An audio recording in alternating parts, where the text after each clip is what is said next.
En la conexión. Buenos días nuevamente, los saludamos a todas y todos. Hoy tenemos el último encuentro teórico. Paula está tentada de la risa. Se te escapan todos los dientes, Paula. Estaban alentando al equipo con el micrófono abierto. Bueno, está bien, es tiempo de alientos, de buenos alientos. Bueno, hoy tenemos el último encuentro teórico, nos queda el encuentro del próximo jueves, igual después lo voy a recordar, es un encuentro que vamos a destinar a las consultas referidas al trabajo final, que es sobre la elaboración de un informe. Seguramente le vamos a pedir a Marianela que nos acompañe también en el encuentro que viene, a la licenciada Núñez, que es quien trabajó el tema de informe, para que podamos retomar algunos puntos ahí. En el encuentro de hoy va a estar trabajando el licenciado Andrés Ollarse, que ya lo vemos ahí con barbijo y anteojos negros, porque está en un lugar del equipo de salud. Y entonces él va a estar trabajando el último tema referido a la unidad 5, que es los procesos de externación, y luego en la segunda mitad de la clase yo voy a estar trabajando el tema de supervisión que nos quedó el último tema de la unidad 4. Si te parece, Andrés, empezamos porque tenemos bastante material para compartir con ustedes. Cualquier cosa por el chat podemos ir conversando entre todos o van levantando la mano para hacer alguna pregunta o consulta. De acuerdo. Estaba con el barbijo y los anteojos porque todavía estaba compartiendo la oficina. Ah, muy bien. Con una compañera. Muy bien. Ahora ya se retiró. Si te parece, muy bien, la echaste. Sí. Si te parece, empezamos con los videos, ¿puede ser? Y bueno, después la clase. Bueno, empecemos por ahí. Dale.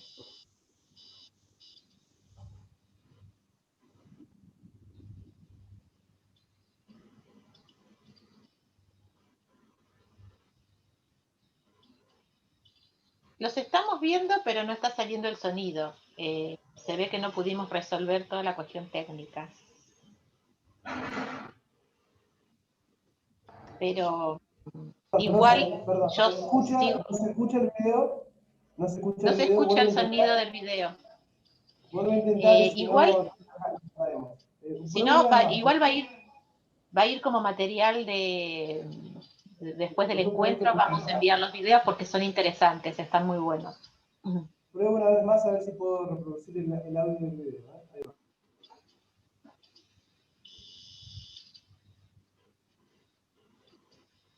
va. No. Bueno, están subtitulados los dos. Bueno. ¿Querés contar en todo caso, Andrés? Porque si no, no sé, va a ir con el... Como quieras, como prefieras. Y si no lo paso sin audio, sin video, pero no sé si... Sobre todo el segundo, no sé si tiene mucho sentido. Que no se escuchan los testimonios. Los dos videos son buenísimos para que los vean. Y son bastante breves. Como prefieras. No lo escucho bien a Lautaro. A ver, voy a probar con los auriculares. No, debo ser yo. Te decía que si no se escucha el audio del video, quizás no tiene sentido que lo pase. Lo mandamos por correo, si te parece. ¿Y vos contás un poco de qué se tratan? Bueno, cómo no. Bueno, entonces empezamos con la presentación. Los temas... ahí la paso yo, si querés, yo la paso la presentación. Dame un segundo que voy poniendo compartir pantalla. Ah, estás vos habilitado, Lautaro. Ah, ahora sí, perfecto. Bueno, los temas que... Mientras voy introduciendo los temas que hoy vamos a compartir, algunos de los temas pertenecen a la unidad número 5 y son proceso de externación, dispositivos intermedios con base en la comunidad y recursos comunitarios.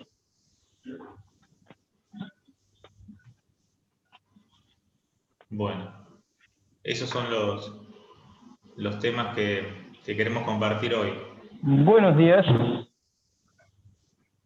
Si pasamos a la próxima, Mina, próxima diapositiva.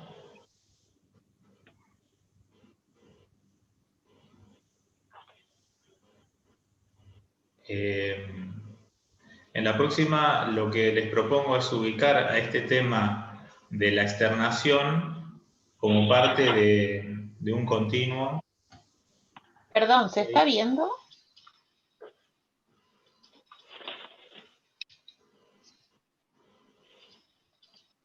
Se ve la diapo 1. Ah, tengo un lío espantoso. Bueno, yo mientras voy avanzando. Ahí decime, ¿está bien? Sí, vamos a la segunda ahora. Ahí estamos. Bien. Perfecto. Vale. La idea es ubicar el proceso o el momento de la externación como justamente una parte, un tiempo, un momento, dentro de algo que discurre con cierta continuidad en el tiempo, ¿no?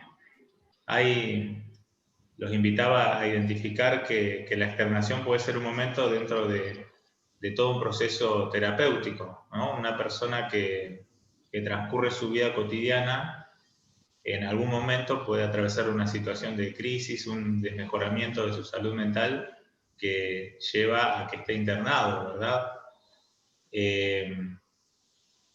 Y a partir de esa internación, lo ideal es que sucedan, que se vaya a esa internación en el menor tiempo posible y se pueda volver a reincorporar a su vida cotidiana, y si requiere un tratamiento, que lo pueda hacer en el contexto de su comunidad, conectado con los servicios de atención primaria, los centros de salud de sus barrios.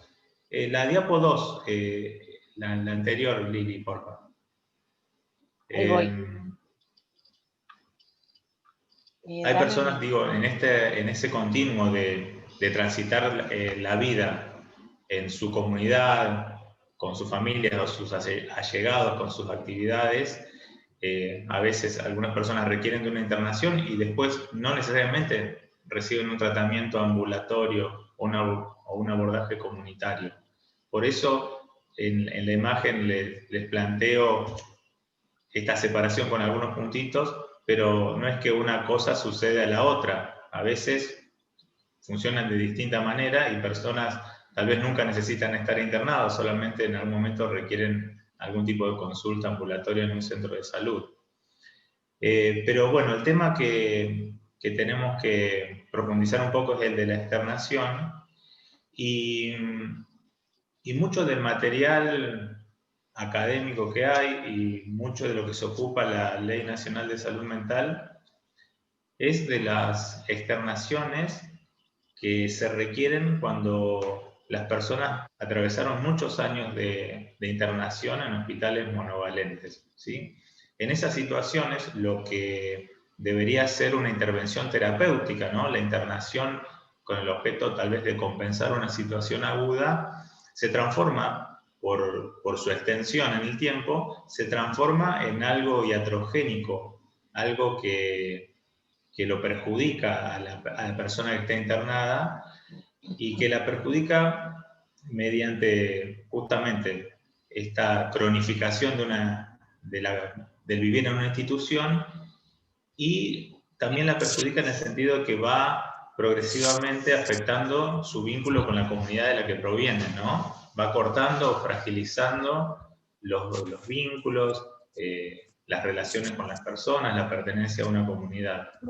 Entonces, mucho de lo que se ocupa la Ley de Salud Mental y algunos de los dispositivos que le vamos a compartir en los videos, en los links a los videos, es justamente se ocupan de esto, de la tarea de restituir a la persona a su comunidad, restituirle derechos, volver a conectarlo con las personas con sus referentes comunitarios, ¿verdad? Ese es el desafío o lo que lleva mucho trabajo cuando alguien estuvo muchos años internado. Bueno, ese es uno de los procesos de externación de los que se puede encontrar más material, más detalles de casos, más desarrollo de dispositivos a nivel nacional relacionados con los hospitales monovalentes. Decime cuándo querés que siga pasando las diapositivas. Bueno, ahora sí, vamos a la siguiente. ¿Otra más? Sí, ahí está. Entonces, esto que... Perdón, la anterior. Sería la número 3, sí. Entonces, estábamos hablando de esta primera situación, ¿no? La que tiene más recorrido académico tal vez, que es el trabajo de las externaciones después de internaciones prolongadas. La experiencia del PREA es de la que se trataban los videos que no pudimos reproducir, pero que van a poder ver cada uno cuando les llegue el link. Otro tipo de externaciones, que acá las nomino como externaciones sustentables, son las que se dan, digamos, en las mejores condiciones ideales, ¿sí?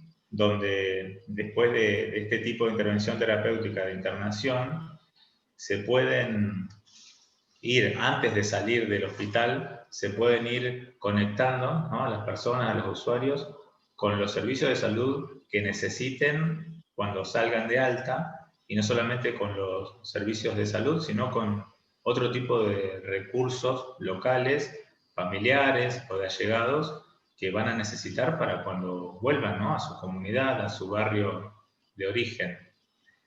Esa sería la forma ideal de transcurrir una externación. Y lo que acá al interior del equipo de la Dirección de Dispositivos Intermedios estábamos conversando es que tal vez de lo que encontramos nosotros en nuestra comunidad no es tanto el tipo de externación que vimos al principio, de después de internaciones prolongadas en un monovalente, porque acá no tenemos, pero lo que sí encontramos es muchas personas, usuarios de los servicios de salud mental, que tal vez por no llegar a retornar a su comunidad con todo el armado, el andamiaje que necesitan, se encuentran de que necesitan volver a ser internados muchas veces durante un año o en la sucesión de años, internaciones breves, pero que se repiten tal vez por no encontrar el sostén en el marco comunitario. Mucho del trabajo que nosotros hacemos y que después vamos a detallar un poco más, tienen que ver con ese armado, con esa conexión de las personas con su comunidad, con la restitución de derechos. De eso nos va a tocar ocuparnos y seguramente a los acompañantes se los convoca o ya están trabajando en ese tipo de situaciones. ¿Sí? Bueno, podemos pasar a la otra, Lili. Bien. Perdón, esta habla justamente del el principal desafío que nos encontramos después de una externación, y creo que es un punto en común a los 3 tipos de externación que les mencionaba. El desafío es eso, que la inclusión social y la integración a la vida comunitaria de la persona que se vio alejada de sus vínculos, ¿sí?, y que vio cortados o fragilizados las conexiones, el lazo que tenían con la comunidad y con otras personas. En esto también juega un rol importante el estigma que pesa sobre los usuarios de salud mental, la noción de peligrosidad que a veces acompaña o está asociada a una persona que transitó una internación por motivos de salud mental. Ahora sí, la otra.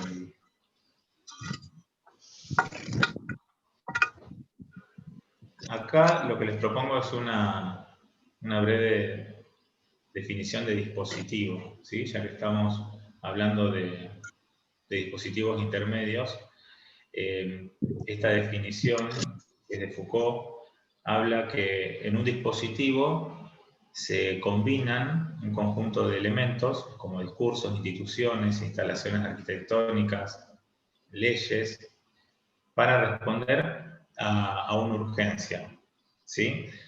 Lo que sucede cuando se establece un dispositivo es que en el marco de ese dispositivo se definen y se orientan prácticas singulares y se conducen conductas a partir de ese ordenamiento que propone un dispositivo.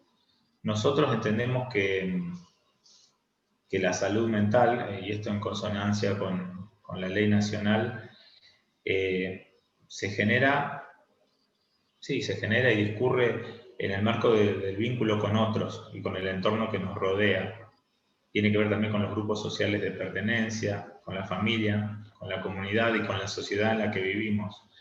En este sentido es que compartimos y apelamos a que la respuesta o el armado que tenemos que hacer para acompañar a una persona que transcurrió por una internación no se limita a una práctica, por ejemplo, psicológica o psiquiátrica, a la atención en consultorio, sino que lleva a todo un entramado que involucra a otros más allá de los servicios de salud mental, o sea, a los psicólogos, a los psiquiatras, involucra a otras profesiones, involucra por supuesto a los acompañantes y también involucra a otros sectores, no solo al sector salud, ¿no?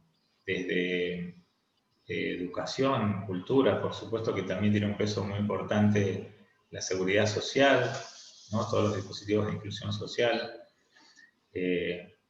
Entonces, desde ese punto de vista es que proponemos distintos tipos de dispositivos, ¿sí? Pasamos a la otra, Lili.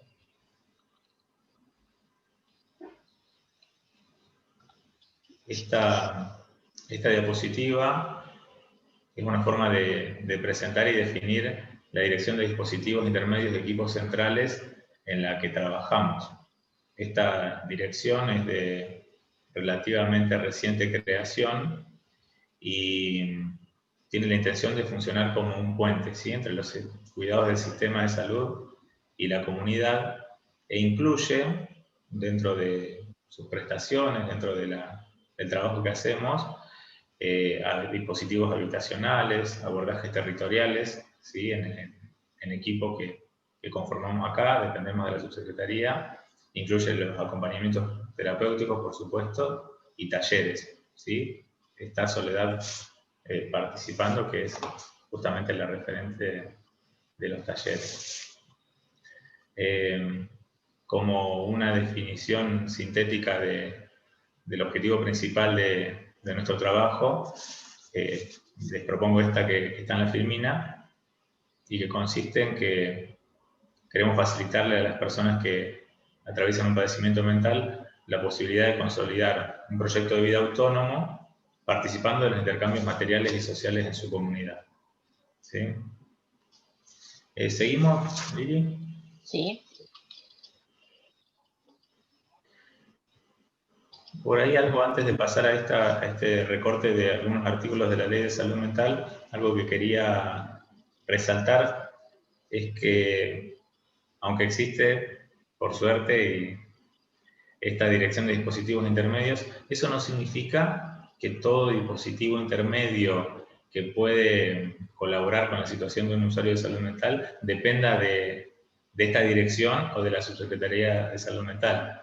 Justamente la propuesta de que un usuario se pueda reintegrar a la comunidad y ejercer sus derechos tiene que ver con que lo pueda hacer sin tener que esgrimir una patología o un diagnóstico, ¿sí? Estamos convencidos de que nuestro trabajo justamente consiste en acompañar hasta que tal vez no necesiten de tanta respuesta o asistencia, sino que se pueda activar las redes y los recursos de la comunidad para resolver la falta de cobertura de derechos que muchas veces encuentran las personas que transcurrieron una internación y vuelven a la comunidad. Así que creo que eso era algo muy importante de señalar. Aunque se llame dirección de dispositivos intermedios, no significa que todo dispositivo intermedio depende de acá o que tiene que estar mediatizado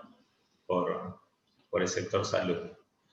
Lo que sigue a continuación en estas diapositivas es una serie de recortes de los artículos de la Ley Nacional de Salud Mental que creo que exponen detallada y claramente lo que les estuve compartiendo recién, ¿sí? Por ejemplo, en este artículo, que es la definición del artículo 3, ¿no? La definición de la salud mental, ya ahí está incluida esta propuesta que estábamos hablando recién, de que no solamente tiene que ver la salud mental con un estado emocional o con prácticas psicológicas o psiquiátricas, sino que tiene que ver con todos estos componentes históricos, socioeconómicos, culturales, biológicos y psicológicos. La próxima diapositiva, por favor, Lili. En este artículo 9 habla de que el proceso de atención se tiene que hacer fuera de la internación hospitalaria y dentro de un abordaje interdisciplinario e intersectorial. Bueno, esto lo van a poder leer con tiempo en el material que les vamos a juntar junto con los links de los videos. Pero creo que es un recorte importante porque está claramente definido qué se espera que hagamos como forma de acompañar o ayudar a las personas que atraviesan un problema de salud mental. Bueno, eso sería todo lo que quería compartir con ustedes. Bueno, muchísimas gracias, Andrés.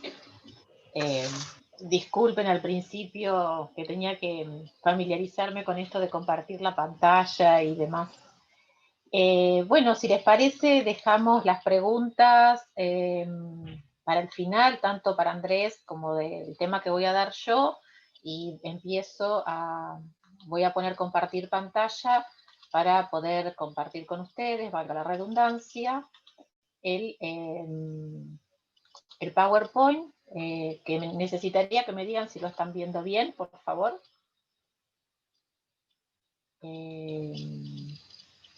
Yo no puedo ver la pantalla, así que si alguien me puede decir que lo está viendo. Ah, gracias, Andrés, ahí vi tu dedito para arriba.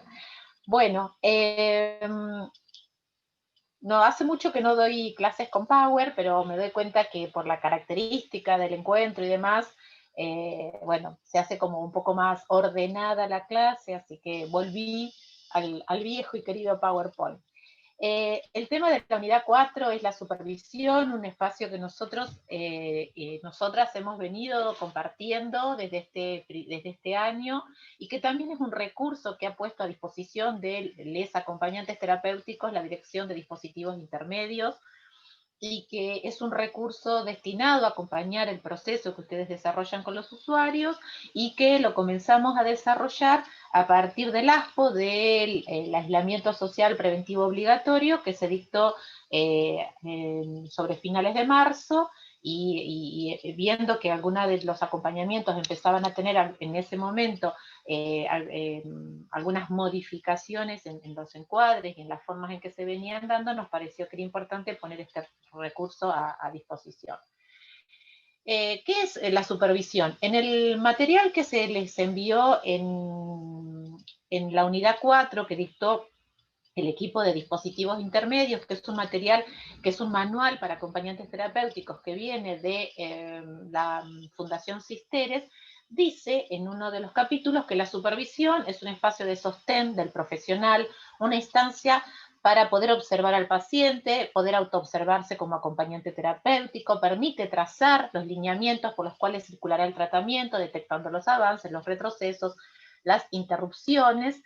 En la supervisión se abre y se responden preguntas, se evacúan dudas, se implementan estrategias, haciendo un seguimiento pormenorizado del caso. Esto dice una acompañante terapéutica que es Verónica Evangelina Fernández.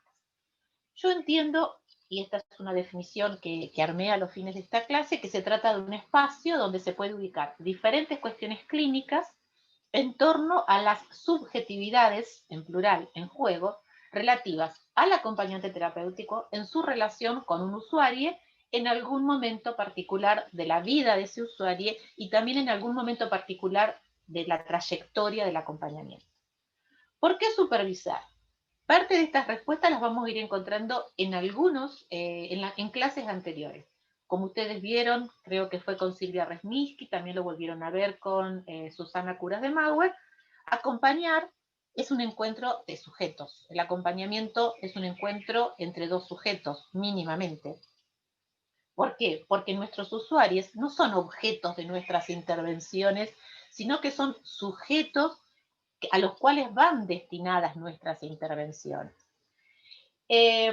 ¿Por qué yo digo antes subjetividades en juego y tomo no solamente aquellas que están vinculadas al acompañante terapéutico y a su acompañado, como dice ahí, sino también que en el proceso de acompañamiento intervienen otras subjetividades, por ejemplo, las de la familia, por ejemplo, las del resto del equipo de salud. Somos todos sujetos y ponemos a disposición de este encuentro terapéutico, este trabajo terapéutico, nuestras subjetividades. Por eso me parece que una pregunta interesante, o dos, mejor dicho, que yo las consigno sobre el final, es siempre tener presente para quién trabaja el acompañante terapéutico, o dicho desde ustedes, para quién trabajo y a quién acompaña el acompañante terapéutico. Esto es importante que siempre lo tengamos en cuenta. O sea, un acompañante terapéutico trabaja en el marco de un equipo de trabajo, pero trabaja para el acompañado. O sea, ¿a quién acompaña? Acompaña al usuario para el cual fue requerido ese acompañamiento. No trabaja para la familia, no trabaja para el equipo de salud, trabaja para el acompañado. Dos tipos de supervisión nosotros podemos detectar. Una que tiene que ver con el caso, con el plan de trabajo con el usuario, y entonces acá interviene el usuario, el plan terapéutico que se ha pensado para él, la inclusión del acompañante en ese plan, el equipo de salud que definió junto con el acompañante cuál va a ser el plan de trabajo, y también hay una supervisión que voy a llamar analítica, y que acá se ponen en juego lo que son el revisar aspectos contratransferenciales. Ustedes recuerdan que hablamos, y creo que fue Silvia la que hizo hincapié en la idea, en este concepto de la transferencia, que es un concepto psicoanalítico, y que esta transferencia es posible cuando yo le puedo atribuir al otro un saber hacer. Esto acontece, esta transferencia va a acontecer en toda institución de salud y aunque no estemos dentro de la institución, va a acontecer en todo vínculo que esté referido al establecer un lazo entre sujetos en el marco de un contrato terapéutico, o sea, en el marco de un contrato de salud. Los usuarios van a poder desarrollar una transferencia con ustedes en la medida en que les atribuyan a ustedes un saber posible, y a su vez ustedes en el marco de una supervisión van a poder establecer una transferencia con quien es el supervisor en la medida en que le puedan atribuir también a ese supervisor un saber hacer. Por eso, la cita que sigue dice, todo trabajo basado en los vínculos terapéuticos debería contar con supervisión analítica para evitar efectos iatrogénicos, a los cuales también hizo mención Andrés, y que algunas cuestiones individuales propias de los acompañantes puedan inmiscuirse y dañar el psiquismo de los acompañados, menoscabando un cuadro o el tratamiento, el cuadro diagnóstico o el tratamiento que la persona esté llevando adelante. ¿Qué demandas nosotros podemos encontrar en una supervisión? Yo hice un punteo en función de un poco de lo que hemos venido trabajando durante este año con ustedes, o con algunos de ustedes. Podemos establecer algunos puntos ciegos. Esto es un concepto que así lo llamaba Freud, y que tiene que ver con esos momentos en donde parece que aparecen obstáculos que están vinculados más a la subjetividad, ¿sí?, del acompañante que al proceso del acompañado. En algunos textos más de orden lacaniano se dice que serían como, esos puntos ciegos serían como esas hilachas de las cuales no se puede seguir tirando porque desarmaría toda la trama que hay, pero que tampoco podemos saber muy bien de qué se trata ese punto ciego. Como la palabra lo indica, no podemos ver de qué se trata. Bueno, esto está bueno por ahí trabajarlo en una supervisión, ver qué es lo que nos está estancando en este proceso de acompañamiento. Otra demanda muchas veces está dada al inicio, sobre todo para aquellas personas que tienen menos experiencias en los acompañamientos, en algunas dificultades que pueden aparecer entre articular la teoría con la práctica. De esto también tratamos en las supervisiones.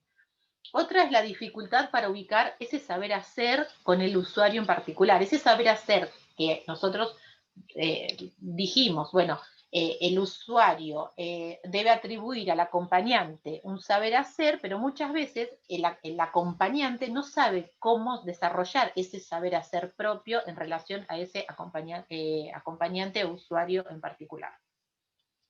También supervisamos o llevamos a la supervisión incomodidades o sentimientos que nos puede generar un paciente, un usuario, y que tiene que ver con que hay que ponerlos a trabajar porque no siempre nos generan, podrían aparecernos o incomodidades o sentimientos del orden hostil o del orden de la molestia o del orden de, digamos, pasiones negativas, podríamos llamarlas, o sentimientos negativos que podrían interferir en el proceso de acompañamiento. A veces hay dificultades que han traído ustedes que están vinculadas a cuestiones que fueron indicadas de la manera de trabajar, o vamos a ver después que nosotros lo que nos hemos encontrado en este año es que son dificultades que provienen de indicaciones que no fueron dadas por el equipo de salud en relación al acompañante, al acompañado, perdón, y al trabajo que el acompañante tiene que hacer. Y otra cosa que puede aparecer en la supervisión, yo no lo vi que apareciera, a mí me parece que porque lo vamos a ver más adelante, todavía no nos hemos apropiado, ustedes no se han apropiado del espacio de supervisión, es el cierto cansancio o ciertas tensiones que están vinculadas a la tarea que desarrolla. ¿En qué contribuye la supervisión a la tarea del acompañante terapéutico? Según la perspectiva psicoanalítica, contribuye a ubicar las coordenadas del caso que los ocupa y a que el acompañante terapéutico encuentre su saber hacer frente a lo específico de sus funciones, teniendo en cuenta el caso por caso. Esto es algo que vamos a insistir siempre. La idea de que el acompañamiento es caso por caso. ¿Se acuerdan esto que hablaron en el encuentro anterior, no, en el otro, en el que participó la Dirección de Dispositivos Intermedios? Este traje a medida del que habló Paula y del que habló Marianela, bueno, esto es el caso por caso al que nos referimos. En esta idea de la supervisión voy a tomar un concepto que también desarrolló parte del equipo de dispositivos intermedios y que para mí es fundamental y que lo desarrolló Poli, la licenciada Ibarra, que es la ética. Y que la ética no está vinculada solamente al secreto profesional, al cumplimiento con el trabajo, sino que a la responsabilidad con la que se asumen las tareas, sino que yo hice un punteo acá de algunas cuestiones que para mí son importantes que revisemos desde la coordenada ética en el trabajo con nuestros usuarios de los servicios de salud mental. Tanto acompañantes terapéuticos como profesionales de los diferentes campos que formamos parte de los servicios, es reconocer los propios límites y aceptar los imposibles de la tarea. Si nosotros no aceptamos los imposibles que toda tarea en la que se produce un encuentro de subjetividades conlleva, nos vamos a frustrar, nos vamos a ubicar en el lugar de la impotencia, en el lugar de lo que nada se puede hacer. Y nosotros sabemos que nuestros usuarios tienen a veces algunas limitaciones, pero nuestra tarea también, nosotros como profesionales, también tenemos algunos límites. Reconocer eso nos va a permitir ubicarnos en un territorio en lo que vamos a poder manejar los imposibles y los límites de una manera productiva al proceso de acompañamiento, por ejemplo, en este caso. Reconocerse como seres humanos con cuestiones subjetivas que pueden interferir el sano funcionamiento de la transferencia. Esto es importante, saber que puede haber cuestiones que son propias de la subjetividad del acompañante que pueden interferir en el desarrollo de la transferencia que es necesario que el acompañado desarrolle hacia ustedes. En esto muchas veces puede haber procesos de acompañamiento que ameriten cambiar tal vez el acompañante, ¿sí? Porque puede haber algunas cuestiones subjetivas que están interfiriendo. Entonces a veces se produce una revisión de esto y es necesario cambiar la figura del acompañante, que venga otra persona. Eso no quiere decir que ese acompañante no sirve, quiere decir que para ese caso particular no pudo acompañar con coordenadas subjetivas ese traje a medida que había que ir armando. Lo otro es respetar la singularidad del usuario. Bueno, volvemos a lo mismo, es el caso por caso, es respetar la manera particular en que ese usuario habita su vida, podríamos decir. Respetar los tiempos subjetivos también. Hay usuarios que van a poder cumplir, por ejemplo, con los planes de trabajo, los planes terapéuticos en la medida en que fueron planteados, otros que no, y vamos a tener que ir respetando esos tiempos, respetando los avances y los retrocesos que se produzcan. Por ejemplo, tenemos usuarios que sabemos que la relación con su madre es una relación compleja. Va a haber momentos en que ese usuario va a poder prescindir o alejarse de ese vínculo simbiótico tal vez con esa madre que contribuye poco al tratamiento. Y va a haber otros momentos en los que no. Nosotros vamos a tener que aceptar esos tiempos, no juzgarlos, no cuestionarlos, ¿sí? Y sobre todo no enojarnos. Muchas veces, y esto no es patrimonio de los acompañantes, es un patrimonio de los equipos de salud y que se corresponde con una mirada, nosotros decíamos médico hegemónica, pero en realidad se corresponde con una mirada profesional hegemónica, que es esperar que los usuarios nos hagan caso, ¿sí? Como si tuvieran que obedecernos a nosotros y no entender que muchas veces ese no poder hacer caso, no poder tomar las coordenadas tiene que ver con la singularidad y con los tiempos subjetivos de cada uno. Otro principio que me parece interesante que está vinculado a la ética es el principio de abstinencia. Un principio que Lacan desarrolló para todo lo que es el proceso de análisis, pero que sabemos que es importante tomarlo desde todas las profesiones que hacemos al campo de la salud mental, que es que hay momentos en los que es prudente para no producir un efecto iatrogénico, por ejemplo, es abstenernos de intervenir, sobre todo si no sabemos para qué vamos a intervenir ni cómo lo vamos a hacer. Este principio de abstinencia es detenernos, ¿sí? Darle tiempo a que aparezca eso que estamos viendo o que nos parece y saber que en este proceso de acompañamiento mañana va a ser un día en el que vamos a poder volver a intervenir. Pasado va a ser otro día. O sea, detenernos y observar. Esto me parece que es, podríamos decir, observar, comprender para luego intervenir. Y saber que se trabaja con un campo complejo que requiere capacitación y un análisis constante de lo que vamos haciendo.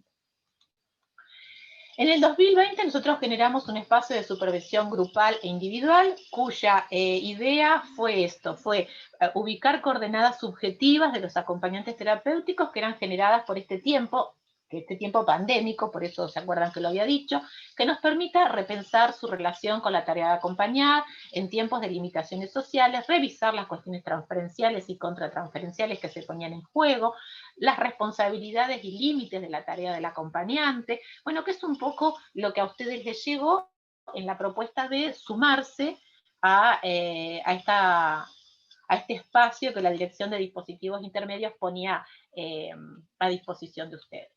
Podríamos decir, anoche cuando terminé de armar este Power pensaba que en el 2020 tuvimos una supervisión híbrida.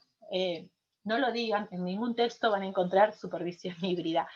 ¿Pero por qué? Porque creo que se dieron supervisiones en las que a veces se consultaban cuestiones vinculadas a los usuarios, al caso, al proceso de externación, al plan terapéutico, y otras veces pudimos desarrollar algo de lo que era la supervisión, de lo que vimos recién como supervisión analítica.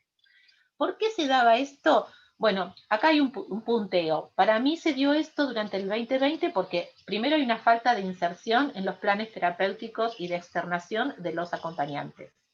Por la carencia de planes de externación, también nos encontramos, o planes terapéuticos, también nos encontramos muchas veces con usuarios a los cuales se les solicitaba la posibilidad de un acompañante terapéutico, se accedía a la figura del acompañante terapéutico, pero no había un plan de externación que les marcara a ustedes cuáles eran los objetivos de trabajo. Después también otra idea es esto del no reconocimiento de la tarea del acompañante. Me parece que todas estas van un poco entramando la situación en la que nosotros nos fuimos encontrando durante el año 2020. La dificultad de limitar la tarea, el campo, el rol de los acompañantes terapéuticos, esto de que muchas veces no sabemos si El acompañante es un acompañante familiar, si es un acompañante domiciliario, si está ahí para ver cómo se desarrolla la vida familiar, o si está ahí para acompañar al usuario, bueno, si cumple una función de vigilante del equipo de salud. Bueno, esto es fundamental que nosotros, ustedes, mejor dicho, los acompañantes, puedan ir limpiando y despejando este terreno de trabajo. Y la otra situación que apareció es la necesidad de actualizar los conocimientos de los acompañantes terapéuticos. Por eso esta capacitación luego sobre el final del 2020. ¿A qué aspiramos en el 2021? Bueno, en principio ojalá que podamos haber terminado con este escenario pandémico, eso sería un buen logro, ¿no? Pero que podamos tener una supervisión analítica. Si nosotros logramos en el 2020 tener una supervisión analítica, será señal de que hemos avanzado en dos direcciones. Primero, que los equipos de salud estén trabajando coordinadamente con los acompañantes terapéuticos en relación al día a día del caso por caso. ¿Sí? Digamos, si nosotros, y estamos trabajando en este sentido, si nosotros logramos que los equipos de salud puedan elaborar un plan terapéutico para cada usuario, un plan de externación para cada usuario, que en ese plan se contemplen objetivos, y que ese plan y esos objetivos se vayan revisando con periodicidad para saber dónde los vamos ajustando, dónde los vamos modificando, dónde los vamos profundizando, esa supervisión será la supervisión más técnica del caso, de cómo llevamos el caso. Y la otra línea es que si logramos tener una supervisión analítica, tal vez también sea porque ustedes se han apropiado de este espacio que ponemos a disposición desde la Dirección de Dispositivos Intermedios. ¿Qué es apropiarse de este espacio? Saber que ustedes van a poder poner a trabajar coordenadas propias, subjetivas de ustedes, que va a haber una respuesta posible hacia eso, y que eso va a redundar en una mejora en la calidad de la prestación que realiza. Dejo de compartir pantalla. Espero que se haya visto, porque yo no sabía que los dejaba de ver a ustedes. Y bueno, nada, preguntas, dudas, comentarios.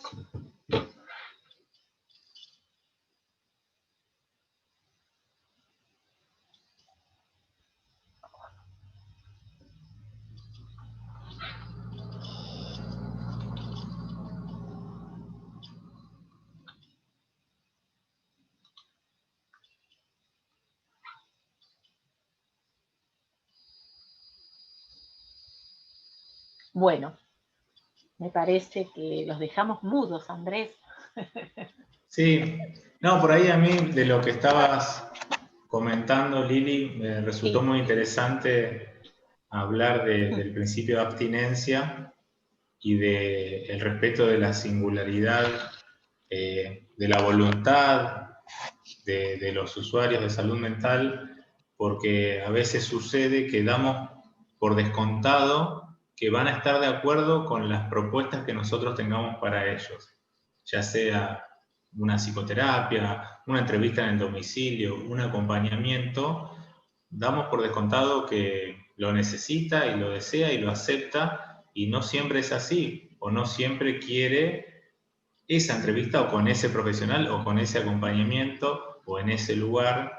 Entonces, creo que es muy interesante siempre poder hacer esa pausa, preguntar y volver a veces, aunque hayamos iniciado un vínculo terapéutico con una persona, poder volver a retomar ese tema y pensar si todavía lo necesita, todavía está de acuerdo, porque a veces una resistencia, una ausencia, puede tener que ver con eso, con una decisión o con una inconformidad, y no siempre es un desmejoramiento en el estado de salud, ni nada de eso, ¿no? Sí, claro. Sí, además, esto que vos decís, gracias Andrés, porque siempre parar después de una presentación a uno le ayuda a pensar nuevamente de lo que habló.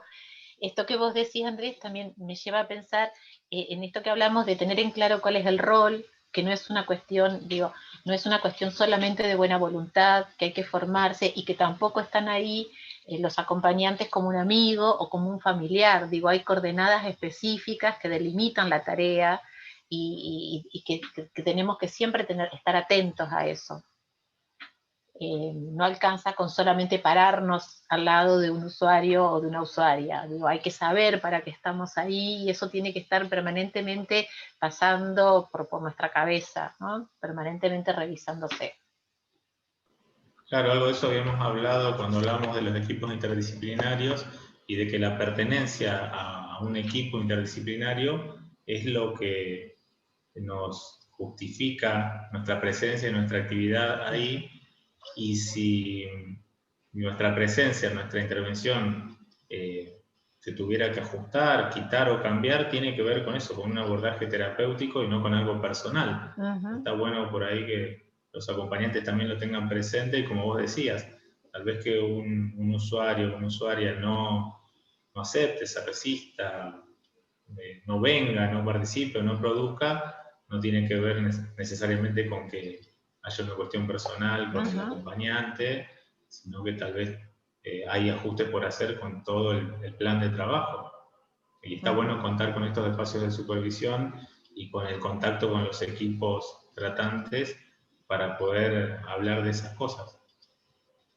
Sí, y fíjate que cuando nosotros decimos esto del respeto a la singularidad, lo más singular que tenemos cada uno de los sujetos es el síntoma, digo, la manera sintomática en la que aparece el malestar, es lo más singular que tenemos. Y esto me parece que está bueno también para que los acompañantes lo ubiquen, porque esto, digamos, amerita un respeto fundamental y luego el trabajo terapéutico que se tiene que hacer de esas cuestiones sintomáticas en el marco de un proceso terapéutico. Digo, no es que los síntomas aparecen porque sí, y no es que los síntomas se van a ir porque nosotros indiquemos que se vayan, sino que hay que ponerlos a trabajar.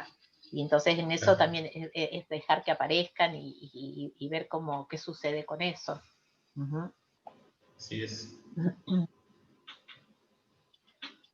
¿Alguien que quiera preguntar, comentar?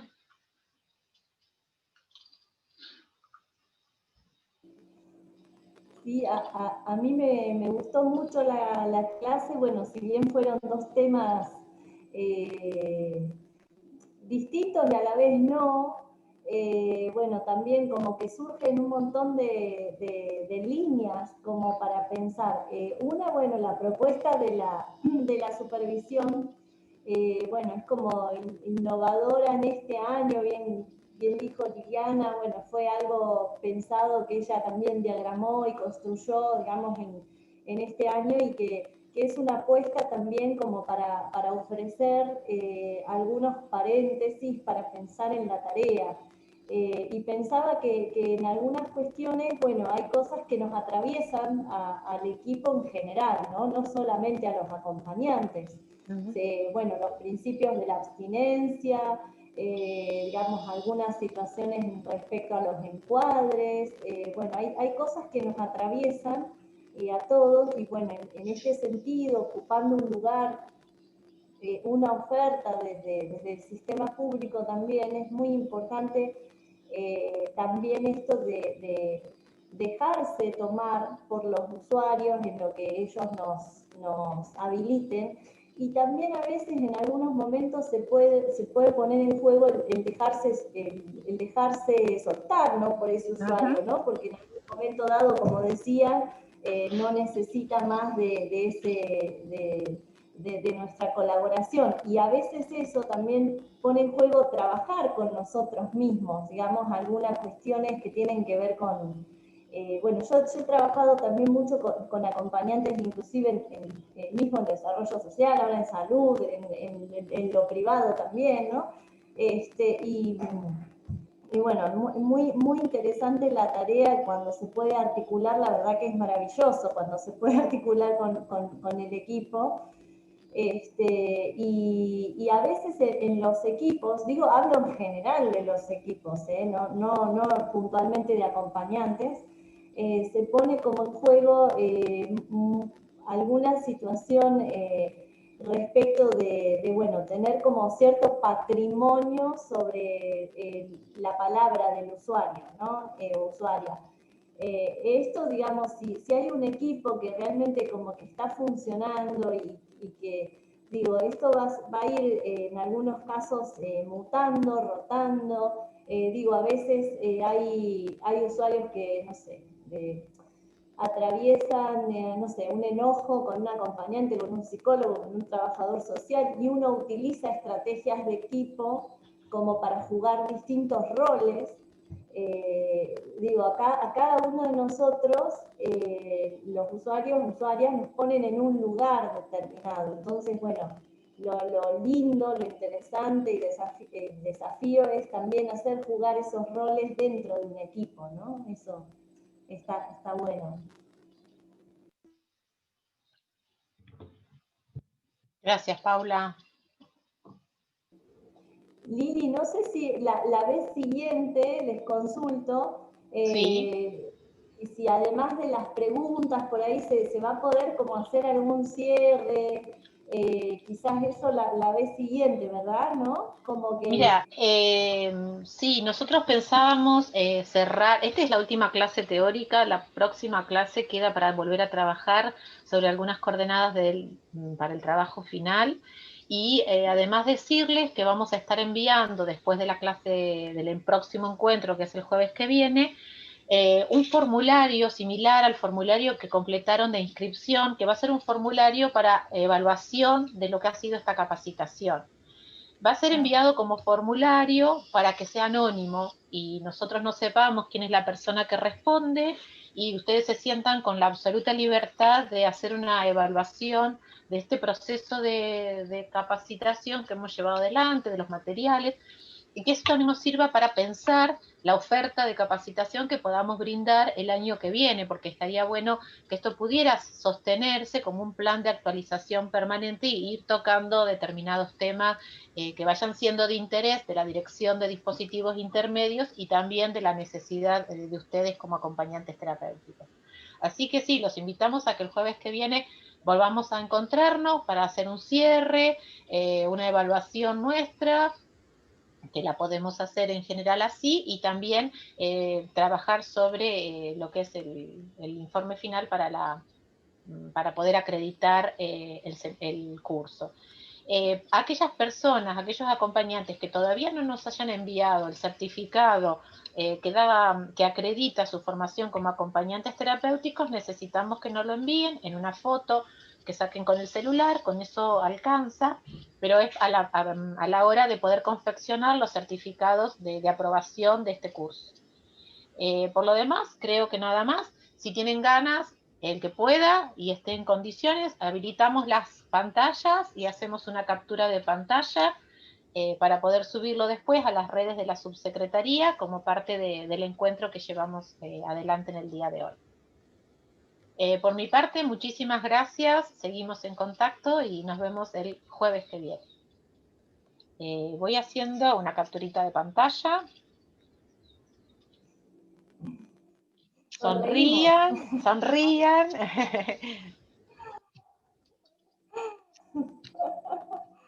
Una foto virtual. Una foto virtual, sí. Algunos están con barbijos, está muy bien. De grupo, porque si no la haríamos en conjunto, todos abrazados. Claro, pero bueno, exactamente, exactamente. Bueno, les agradezco muchísimo, les agradecemos nuevamente la conexión y nos vemos el jueves que viene. Muchas gracias. Gracias a ustedes.